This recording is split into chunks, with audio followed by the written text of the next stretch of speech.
The recent flooding in the Budameru rivulet wreaked havoc on the city of Vijayawada. On August 31st, flooding in the rivulet disrupted life in more than half of the city.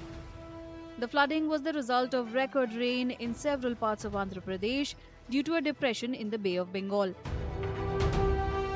తర్వాత ఉండే కొద్దిగా హఠాత్తుగా ఒక్కసారి night time ఫుల్గా వచ్చేసింది water. మా ప్రాణాలను కాపాడుకోవడానికి సామాన్లు మొత్తం ఏ టు జెడ్ మొత్తం వదిలేసి వెళ్ళిపోవాల్సి వచ్చింది. కాకపోతే ఏంటంటే వరద వచ్చిన తర్వాత ఫస్ట్ స్టార్టింగ్లో అయితే కొంచెం ఇబ్బంది పడ్డాము. తర్వాత అయితే మాత్రం భోజనానికి వాటికి 1 డే 2 డే బాగా రిస్క్ అయ్యింది. తర్వాత మాత్రం కొంచెం భోజనం వస్తుంది, అది కొంచెం సదుపాయాలని కొంచెం చేశారు. పాల ప్యాకెట్లు, వాటరు అన్నీ మొత్తం నీట్గా సౌకర్యం బాగానే చేశారు. తర్వాత కాకపోతే ఇళ్లలో మొత్తం సామాన్లన్నీ మొత్తం టీవీలు, ఫ్రిడ్జులు, మంచాలు, డ్రెస్సింగ్ టేబుల్స్, వాషింగ్ మిషన్లు అన్నీ ఏ టు జెడ్ 9 అడుగులు లోతు వచ్చినాయండి వాటర్.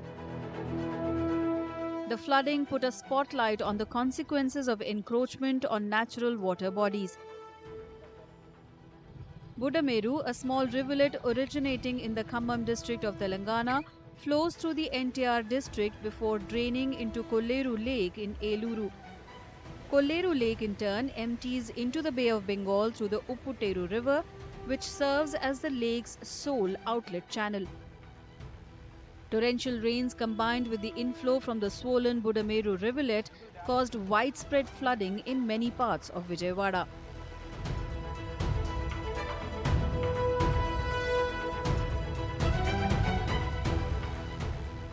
గత 200 సంవత్సరాల్లో ఎప్పుడు రాని విధంగా ఒకేసారి వర్షం రావటం, బుడమేరు పొంగటం, గండ్లు పట్టడం,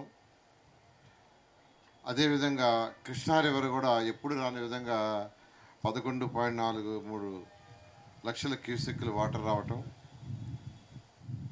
వల్ల ఒక్కసారి నగరం పైన నీరు పొలటంతో అనేక వార్డులు మునకైనాయి. ఇప్పుడు ఈ 50 సంవత్సరాల్లో మొన్న వచ్చిన ఫ్లడ్ మ్యాక్సిమం అది ఎందుకు వచ్చిందంటే కృష్ణా బేసిన్లో ఆల్ డ్యామ్స్ ఫుల్ ఉన్నాయి. అందులో ఎంత రెయిన్ పడినా కానీ ప్రకాశం బ్యారేజ్ ద్వారానే సముద్రంలోకి వెళ్ళాలి. అందువల్ల 4 రోజులకు ముందు నుంచే 4 రోజుల ముందంటే 26 ఆగస్టు నుంచే రెగ్యులేషన్ స్టార్ట్ అయినా కానీ మనకు ఆగస్టు 31 సెప్టెంబర్ 1లో తెలంగాణలోను ఆంధ్రాలోను 34 సెంటీమీటర్ల రెయిన్ఫాల్ పడింది ఒకే రోజులో. దానివల్ల మనకు ఈ ఇన్ఫ్లో ఎక్కువైపోయి 11,40,000 క్యూసెక్స్ డిశ్చార్జ్ చేశాము. వరదలకు సంబంధించిన సూచికలు అన్నీ వచ్చాయి. కానీ ఈ డౌన్ ఫోర్ వల్ల కొన్ని ఎన్క్రోచ్మెంట్స్ జరిగాయి. అది మన విజయవాడ పశ్చిమంలో ఎన్క్రోచ్మెంట్స్ జరిగాయి. ఆ లో లెవెల్ కాలనీలు అంతా ఆ బుడమేరు అవి గండ్లు పడిన దానివల్ల అక్కడ అంతా మట్టి ఉంటుంది, ఎక్కువ రాయి ఉండదు, ఈజీగా గండ్లు పడింది. అందులో ఎన్క్రోచ్మెంట్ అయ్యి ఇండ్లు కట్టిన దానివల్ల అక్కడ ఒక 4 కాలనీలు బాగా మునిగాయి.